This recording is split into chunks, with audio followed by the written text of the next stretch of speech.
তো গাইস, আমি আপনাদেরকে কিভাবে স্ট্রবেরি রোপণ করতে হয় সেই পরামর্শ কি দেব। আশা করি এই পরামর্শে আপনারা স্ট্রবেরি রোপণ করবেন। স্ট্রবেরিটা অনেকটা সুন্দর হবে, ফলন ধরবে অনেক সুন্দরভাবে। আর স্ট্রবেরি কখন লাগাইতে হয় সব কিছুর নিয়মকানুন আমি আপনাদেরকে ভিডিওতে জানিয়ে দেব।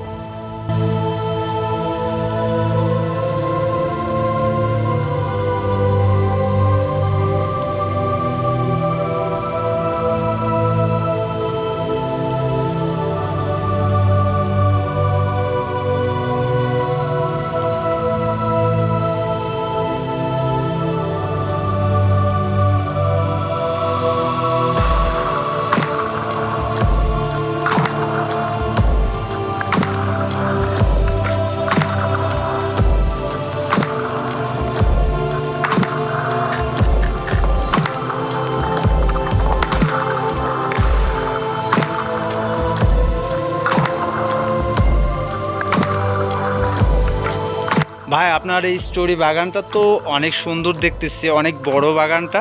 তো এই বাগানের ভিতরে আপনার কি কি সার ব্যবহার করেন, আর এই বাগানটা এত সুন্দর করে তোলার জন্য কি আপনার উদ্যোগ নিচ্ছেন? আপনার উদ্যোগটা কি নিচ্ছেন? হ্যাঁ ভাইয়া, প্রথমত আমার কথা আপনি শুনেন, ঠিক আছে?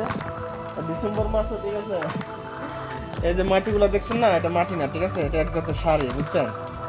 ঠিক আছে, তো ডিসেম্বর মাসে পুরো মাটি চেঞ্জ করে তারপরে মাটি আবার নতুন মাটি এনে লাগানো হয়, ঠিক আছে? এই যে সারাটি দেখছেন, এটা স্ট্রবেরি সারা, বুঝছেন? তো এই যে সারাটি, ঠিক আছে, এই পাতা এই ফুল কিছু থাকবে না, ঠিক আছে? তারপর আপনার মরণের একটা বালতির মধ্যে এক জাতের একটা অ্যাসিড জাতীয় একটা ওষুধ আছে, ঠিক আছে?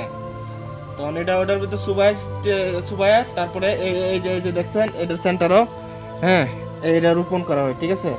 রোপণ করার পর 1 মাস পরে এই যে নতুন পাতা গজায়, ঠিক আছে? এই তো আপনার 3-4 মাস পরেই এই তো ফুল আসে পড়ে, ঠিক আছে? জানুয়ারি মাসে পুরো কমপ্লিট, ঠিক আছে? এই যে ফরাওলা দেখছেন, আর 20 দিন পরে ফরাওলা কমপ্লিট, ঠিক আছে? এই যে আপনার মনে হয় নতুন পাতা আসলে কিছু ভিটামিন জাতীয় কিছু ওষুধ দেওয়া হয়, ঠিক আছে? যে যাদের জ্বরে, যে গাছের জ্বরে কোনো সমস্যা না হয় এর জন্য কিছু ওষুধ দেওয়া হয়, স্প্রে করা হয়, ঠিক আছে? যখন ফলনটা আসবে তখন তখন তখন তখন দ্বিতীয়বার আবার স্প্রে করা হয় এই যে ফুলের জন্য, ঠিক আছে? এই পাতার জন্য, বুঝছেন? এই যে এরকম আমাদের 2টা বাগান আছে, ঠিক আছে? স্ট্রবেরির বাগান আছে, ঠিক আছে?